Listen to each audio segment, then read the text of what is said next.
ليلۃ القدر سے بھی بڑھ کر، ليلۃ القدر سے بڑی فضیلت والی کیا چیز ہے؟ یاد رکھیں 83 سال 4 ماہ کی عبادت کا ثواب نصیب ہوتا ہے ليلۃ القدر میں عبادت کرنے کا، 1,00,000 نماز کا ثواب نصیب ہوتا ہے اگر کوئی آدمی حرم شریف میں ایک نماز پڑھ لے۔ 1,00,000 نماز اگر کوئی پڑھے تو 52 سال 6 ماہ بنتے ہیں۔ 52 سال 6 ماہ میں 1,00,000 نماز ادا ہوتی ہے۔ اور اسی طرح اگر کوئی آدمی مسجد حرام میں 5 نمازیں پڑھ لیتا ہے، ان کو ادا کرنے کے لیے کتنی عمر کی ضرورت ہے؟ 5 نمازیں پڑھی، 5,00,000 نمازوں کا ثواب ہو گیا۔ اب اس 5,00,000 نماز ادا کرنی ہے اگر، اس کے لیے کس قدر عمر کی ضرورت ہے، کتنی وقت درکار ہے؟ اس کے لیے علماء نے لکھا 263 سال عمر ہو تب جا کر 5,00,000 نمازیں ادا ہو سکتی ہیں، اور 5,00,000 نمازیں مسجد حرام میں 5 نمازوں پر اللہ پاک عطا فرما رہے ہیں ثواب۔ بسم اللہ الرحمن الرحیم، اللہم یا رحمان یا رحیم ویا ارحم الراحمین وصلی علی من ارسلتہ رحمتا للعالمین۔ نہایت ہی واجب الاحترام بزرگان محترم، برادران عزیز، آج ہم آپ کے سامنے ليلۃ القدر کے متعلق تھوڑی گفتگو کرنا چاہتے ہیں۔ ليلۃ القدر کے متعلق جو گفتگو ہے وہ ہے بہت تفصیل کے ساتھ اور بڑی طویل گفتگو ہے۔ ہم اس مکمل گفتگو میں سے ایک گوشہ آج بیان کریں گے، پھر انشاءاللہ العزیز اپنے اگلے بیانوں کے اندر آپ کو پوری تفصیل ليلۃ القدر کے متعلق دیں گے۔ اللہ عز و جل نے امت مسلمہ کو یہ ایک مخصوص فضیلت مرحمت فرمائی ہے جو پچھلی امتوں کو نصیب نہیں ہوئی۔ ان امتوں نے بڑے مجاہدے کیے، لمبی چوڑی عبادات کی، اور زمانہ بھر کے روزے، زمانہ بھر کی نمازیں۔ اللہ عز و جل نے ہماری کمزوری کو دیکھتے ہوئے رسول اللہ صلی اللہ علیہ وسلم کے صدقے ہمیں چھوٹا سا عمل ثواب زیادہ، تھوڑی محنت، تھوڑی مشقت اور اجر و ثواب کے پہاڑ اللہ عز و جل نے ہمیں مرحمت فرمائے ہیں۔ ليلۃ القدر جو ہے، اس کے متعلق علماء کے مختلف اقوال ہیں کہ ليلۃ القدر کب آتی ہے، کس ماہ میں ہوتی ہے۔ بعض علماء نے یہ لکھا ہے کہ ليلۃ القدر 2 مرتبہ آتی ہے، جیسے شاہ ولی اللہ محدث دہلوی رحمۃ اللہ علیہ، وہ فرماتے ہیں ليلۃ القدر 2 مرتبہ ہے۔ ایک پورے سال میں کوئی رات ہوتی ہے، اور ایک رات رمضان المبارک میں ہوتی ہے۔ مختلف فرقے ہیں، فتنے بھی ہیں ان کے اندر۔ وہ فتنے جو ہیں وہ یہ کہتے ہیں کہ ليلۃ القدر کا کوئی تصور نہیں ہے، رسول اللہ صلی اللہ علیہ وسلم کی جب تک زندگی تھی ليلۃ القدر تھی، آپ صلی اللہ علیہ وسلم کے ساتھ خاص ہے، اس کے بعد کوئی ليلۃ القدر کا تصور نہیں ہے۔ بعض لوگوں کے یہ اقوال ہیں۔ حقیقت یہ ہے کہ رمضان المبارک کے جو فضائل ہیں وہ ابدی فضائل ہیں، دائمی فضائل ہیں۔ تو ليلۃ القدر رمضان المبارک کے اندر ہے، جس طرح رمضان المبارک کے فضائل ابدی اور دائمی ہیں، اسی طرح ليلۃ القدر کے فضائل بھی ابدی اور دائمی ہیں، ہمیشہ ہمیشہ کے لیے ہیں، قیامت تک ليلۃ القدر آتی رہے گی۔ جو اس کو پائے گا وہ اسی ثواب کا حقدار ہوگا جس کے متعلق اللہ عز و جل نے ارشاد فرمایا ہے ليلۃ القدر خیر من 1000 شہر، 1000 ماہ سے، من 1000 شہر، 1000 ماہ سے زیادہ ثواب رکھتی ہے، اس سے بہتر کے بارے میں خیر کے الفاظ آئے ہیں۔ تو یہ اللہ رب العزت نے ہماری کمزوری کو دیکھ کر اتنی بڑا انعام عطا فرمایا۔ عمریں تھوڑی ہیں، اب اس تھوڑی عمر میں یہ کیا کیا کریں گے، اتنے بڑے فضائل کو کیسے حاصل کریں گے؟ تو اللہ تعالیٰ نے انعام فرمایا، احسان فرمایا، حضور کی امت کے ساتھ اس فضیلت کی رات کو مخصوص کر دیا ہے کہ تم پڑھو گے، اس رات میں عبادت کرو گے تو تمہیں یہ اجر و ثواب ملے گا، 1000 ماہ سے بہتر انعام ملے گا آپ کو۔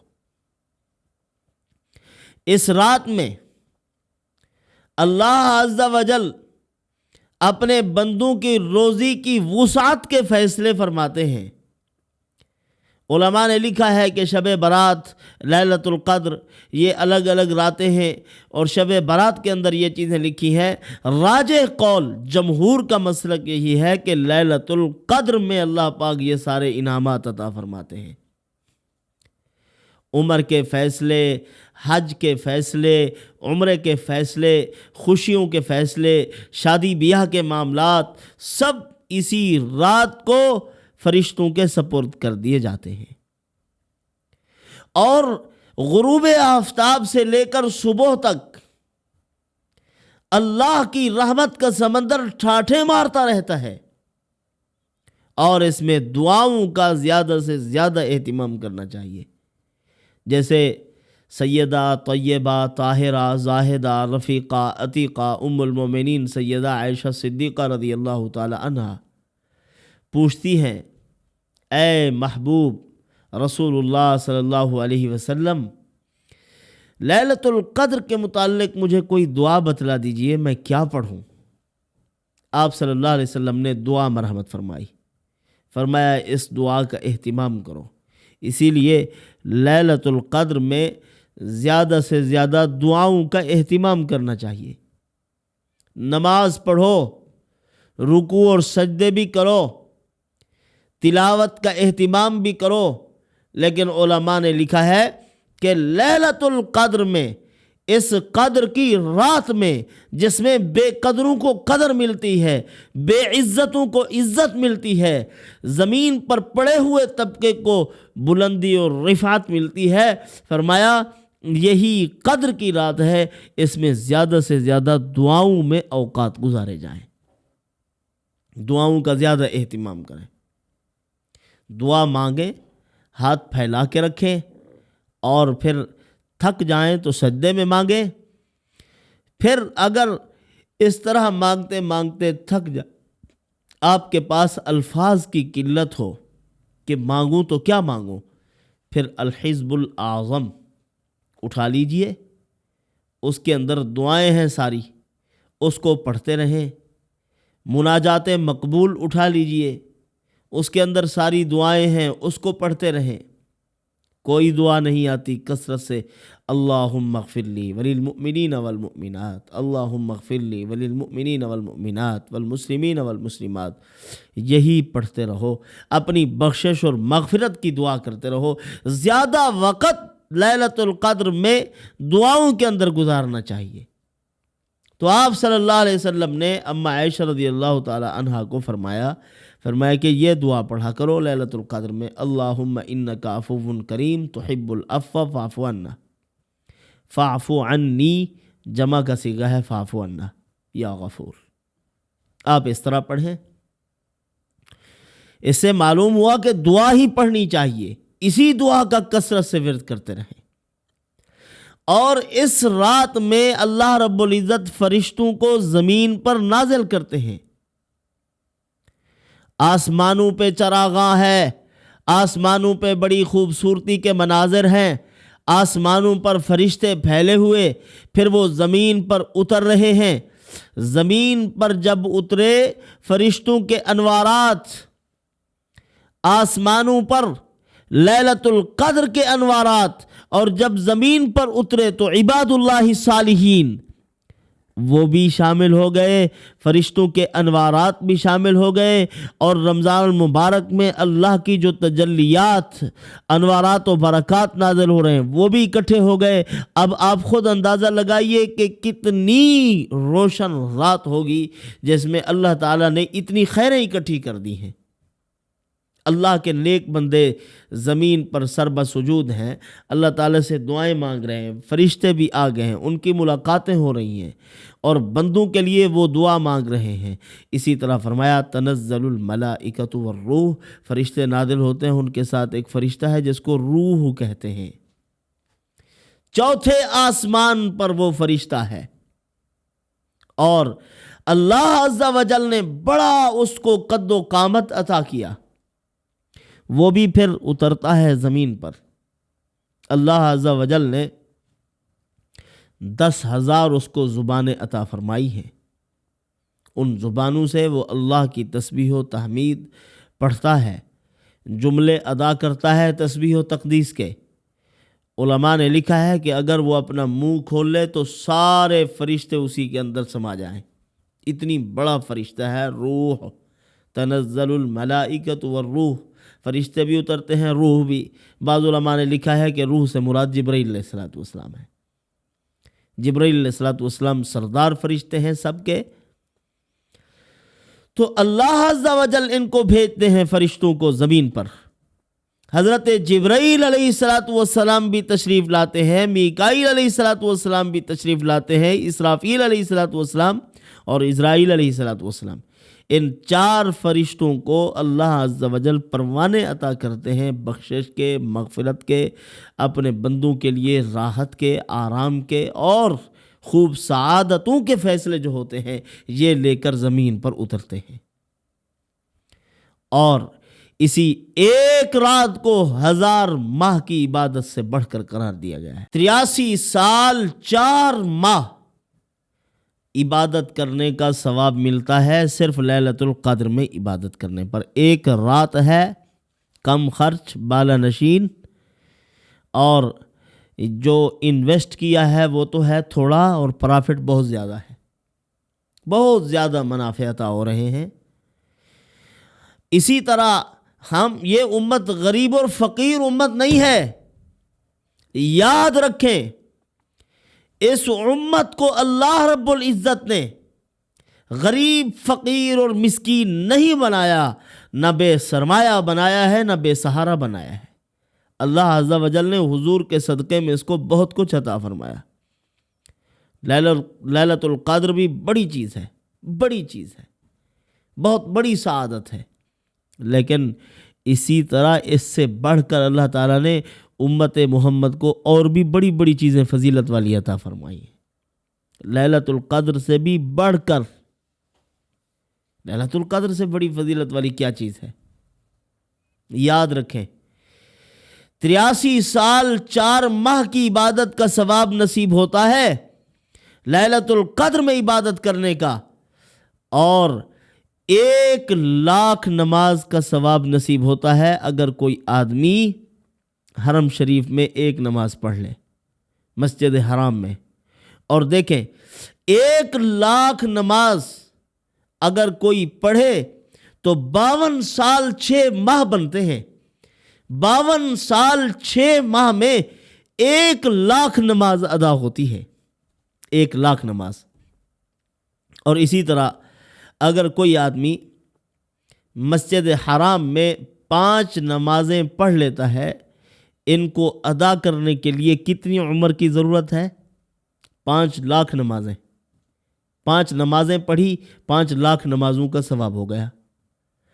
اب اس 5,00,000 نماز ادا کرنی ہے اگر، اس کے لیے کس قدر عمر کی ضرورت ہے، کتنی وقت درکار ہے؟ اس کے لیے علماء نے لکھا 263 سال عمر ہو تب جا کر 5,00,000 نمازیں ادا ہو سکتی ہیں، اور 5,00,000 نمازیں مسجد حرام میں 5 نمازوں پر اللہ پاک عطا فرما رہے ہیں ثواب۔ تو اس اعتبار سے اگر دیکھا جائے پھر تو لیلۃ القدر سے بڑھ کر مسجد حرام کی فضیلت ہے۔ تو اسی لیے میں کہہ رہا ہوں اللہ تعالیٰ نے امت محمد کو غریب نہیں بنایا، یہ مسکین نہیں ہے۔ جس طرح ابا دنیا سے رخصت ہوا اور اس کی میراث تقسیم ہوئی، پھر لوگ آئے پوچھنے لگے کیا پایا، کیا کھویا، کتنی چھوڑ کے گئے ہیں وہ، تو لوگ کہتے ہیں کہ اب یہ غریب نہیں ہے، ان کے باپ نے بہت کچھ کمایا اور ان کو بہت کچھ دیا ہے۔ یاد رکھیں جتنے انبیاء علیہ الصلوۃ والسلام دنیا سے پردہ فرما کر گئے، سارے نبی عظمت والے ہیں، سب پر ایمان لانا ضروری ہے، لیکن جتنی اللہ تعالیٰ نے حضور صلی اللہ علیہ وسلم کے صدقے امت محمد کو عطا فرمایا، کسی نبی کے صدقے میں ان کی امتوں کو اتنی نہیں ملا۔ لہذا ہم اتنے غریب نہیں ہیں کہ ہمارے پاس کچھ ہو ہی نہ. اللہ تعالیٰ نے بہت بڑی دولتیں مرحمت فرمائی ہیں لیلۃ القدر کی برکت سے. تو اسی لیے لیلۃ القدر کو پانے کی جن کو تمنا ہوتی ہے، من جدہ وجدہ، جو کوشش کرتا ہے وہ پا لیتا ہے. جو کوشش نہیں کرتا، ہمارے استاد محترم کہتے تھے، بچے نیند کر رہے ہوتے تھے سبق میں تو استاد کہتے تھے او بیٹا جو سوتا ہے وہ کھوتا ہے. یعنی جو سو جاتا ہے وہ اپنے معاملات کھو جاتا ہے، اس کو کچھ نہیں ملتا. تو جو سوتے رہتے ہیں اللہ تعالیٰ پھر بھی سخی اور کریم ذات ہے. فرمایا تم سو رہے ہو، تم سوتے رہو. اگر تم نے عشاء اور فجر کی نماز جماعت کے ساتھ اہتمام کر لی، پھر بھی تم نے لیلۃ القدر کا کچھ حصہ پا لیا. رات بھر نوافل پڑھنے کا ثواب اللہ پاک عطا فرما دیتے ہیں. گھر میں بیٹھی مائیں بہنیں اس رات کے اتنی عظیم خزانے کو اگر حاصل کرنا چاہتی ہیں تو ان کو بھی چاہیے کہ عشاء، 7 تراویح، چند ایک رکعت نوافل کی، اور اسی طرح صبح سحری اور چند ایک رکعت نوافل کی پڑھ لیں. اللہ پاک یہ ساری فضیلت عطا فرما دیں گے. فرمایا حتیٰ مطلع الفجر، میں نے اپنے بندوں کے لیے طلوع فجر تک حصہ رکھا ہے. جو نہیں جاگ سکتے چلو کچھ کر لیں، اٹھ جائیں، اپنی بخشش کے لیے تھوڑی سی دعا مانگ لیں تو اللہ پاک معاف کرنے کے لیے تیار ہیں، سخی اور کریم ہیں. بہت جلد مان جاتے ہیں اللہ پاک، بہت جلد. لیکن یاد رکھیں، اگر کوئی آدمی ایسا ہے جس کے اندر غیظ و غضب ہے، جس کے اندر حسد ہے، جس کے اندر بدنظری ہے، جس کے اندر مخلوق خدا کے حقوق کی حق تلفی ہے، ایسے آدمی کو ایک کیا اس کو 10 لیلۃ القدر بھی دے دی جائیں تو اس کی بخشش نہیں ہے. وہ کیا پائے گا لیلۃ القدر میں؟ جس نے مخلوق خدا کے بے شمار حقوق ضائع کیے ہوئے ہیں، وہ کیا پائیں گے لیلۃ القدر سے؟ کچھ نصیب نہیں ہو سکتا. اسی لیے سب سے پہلے اپنے غصے پر کنٹرول کرنا چاہیے تاکہ ہمارا غصہ بے لگام نہ ہو اور مخلوق خدا کے حقوق ضائع نہ ہو. جن پہ نکال سکتے ہیں، غریبوں پہ، فقیروں پہ، مسکینوں پہ، ماتحتوں پہ، بعض اوقات اپنی اولاد پہ غصہ نکال دیا. اب یہ ایک ایسا یعنی حقوق العباد کا معاملہ ہے، تم نے اس کے دل پر کاری زخم لگا دیے ہیں اور تکلیف پہنچا دی ہے. پھر اس کے بعد آپ مرہم کر بھی دیں تو پھر بھی زخم کچھ رہتے ہیں، تو اتنی جلد مندمل نہیں ہوتے. تو آپ اس سے معافی مانگیں پہلے، پھر لیلۃ القدر کی فضیلت کو پا سکتے ہیں. قطع رحمی کرنے والا آدمی پہلے صلہ رحمی کرے پھر لیلۃ القدر کو پائے. ایسے لوگ محروم القسمت ہیں. رسول اللہ صلی اللہ علیہ وسلم نے خیمہ لگایا پہلے عشرے میں، پھر دوسرے عشرے میں اور تیسرے عشرے میں پھر خیمہ لگایا. حضور صلی اللہ علیہ وسلم نے فرمایا میں نے پہلے عشرے میں خیمہ لگایا لیلۃ القدر کو تلاش کروں، نہیں پایا. دوسرے عشرے میں لگایا، نہیں پایا. تیسرے عشرے میں میں نے لیلۃ القدر کو پایا ہے. لیلۃ القدر کو آخری عشرے میں ڈھونڈو اور آخری عشرے کی طاق راتوں میں ڈھونڈو. 21، 23، اسی طرح 25، 27 اور 29، ان راتوں میں آپ لیلۃ القدر کو تلاش کرو. پہلے تو حتمی فیصلہ ہو رہا تھا، اللہ تعالیٰ نے متعین کر کے حضور کو مرحمت فرما دی کہ یہ لیلۃ القدر ہے. اب آپ صلی اللہ علیہ وسلم نے چاہا میں اپنی امت کو بتاؤں تاکہ میری امت کے لوگ لیلۃ القدر میں تھوڑی سی محنت کر کے جنت میں پہنچ جائیں. اب آپ صلی اللہ علیہ وسلم باہر تشریف لائے، آگے صحابہ کرام بیٹھے ہوئے تھے. 2 آدمی آپس میں قرضے کے معاملے میں بحث و تبحیث کر رہے تھے، جھگڑ رہے تھے. تو آپ صلی اللہ علیہ وسلم جب وہاں قریب پہنچے فرمایا کہ میں تو آ رہا تھا ایک بہت بڑی خیر بتلانے کے لیے، ایک بہت بڑی رحمت لے کر آ رہا تھا. یہ میری امت کو خیر پہنچتی کتنی فوائد ہوتے متعین کر کے میں بتلانے آیا تھا کہ کون سی رات ہے. جب آگے دو آدمیوں کو جھگڑتے ہوئے دیکھا، اللہ تعالیٰ نے لیلۃ القدر اٹھا لی میرے دماغ سے، ذہن سے نکل گئی. اب ڈھونڈو طاق راتوں میں. یعنی جھگڑے کی ایسی نحوست ہے کہ بندہ بڑی بڑی خیروں، برکتوں اور رحمتوں سے محروم ہو جاتا ہے. اسی طرح لیلۃ القدر کی جو رات ہوتی ہے اس میں کتوں کے بھونکنے کی آواز بہت کم آتی ہے.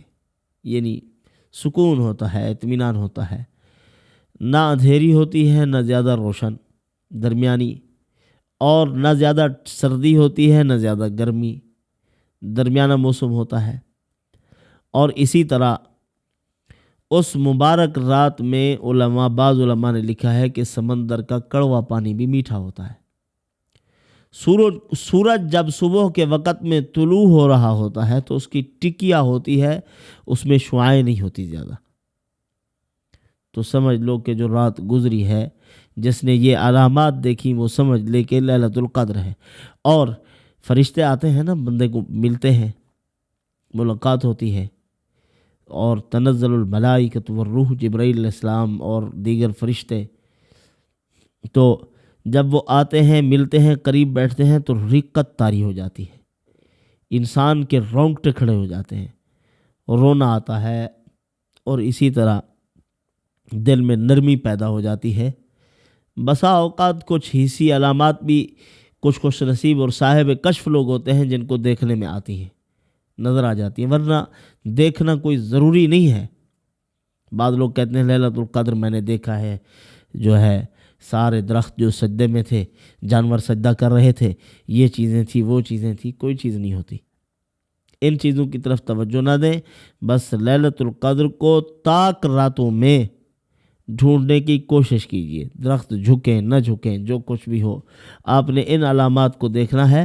یہ اللہ والوں کو نظر آتا ہے کہ ہر ایک چیز پر سکتہ طاری ہے، اور سورج ہیں جو اپنا ستارے ہیں وہ ان کی چمک زیادہ ہے، یا ان کو کوئی فرشتے بھی، بعض خواص ایسے لوگ ہوتے ہیں اللہ تعالیٰ کے مخصوص بندے جن کے ساتھ ملاقات ہوتی ہے ان کو محسوس ہوتی ہے. بعض وہ ہوتے ہیں جو اپنی آنکھوں سے بھی دیکھ لیتے ہیں. تو یہ دیکھنا ضروری نہیں ہے.